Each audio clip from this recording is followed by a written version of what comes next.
อนก็หอนน้องจนสั่นจะพุดมันเป็นล้มตัวน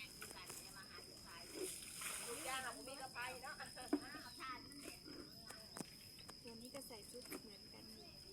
ใส่คู่มือใส่คู่มือได้มันใส่สบาย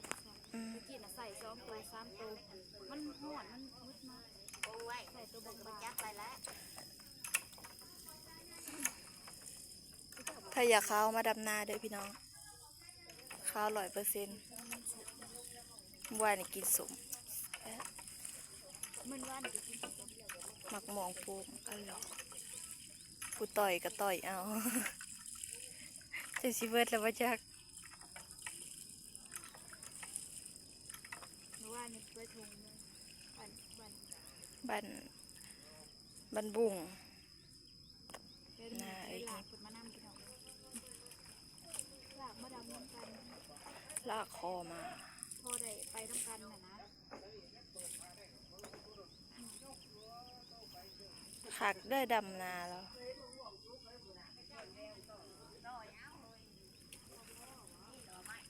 พวกโดกะบอกคืนจะเขื่อถ่ายพวกโดกะนี่นะลุงได้จักพุละจักมัดแหละโอ้ง่ายบ่เจ้าคือบ่เมื่อยบ่เอาอยู่ไวๆนี่บ่เมื่อยบ่พวกดำหน้าคือหักสิออกข้างเก่าแล้วนี่ตะก้มกับก้มมันแดดแห้งมันเหลื่อมตาเย็ดติ้มมาปากกว่าติงเนาะติ้มนั่นน่ะแล้วจักมัดแหละพูนมีแต่ผู้บอลรุดร้อยได้เงินพุละ4-5 แสน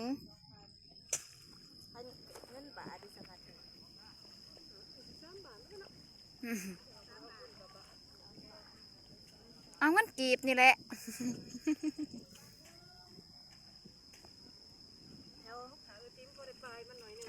นกเอามาแรงมาจังอันนั้น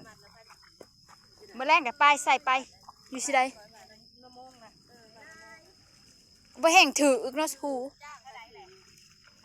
1,000 กีบเอาบ้านกับเจ้าน่ะมันแล้วนี่ได้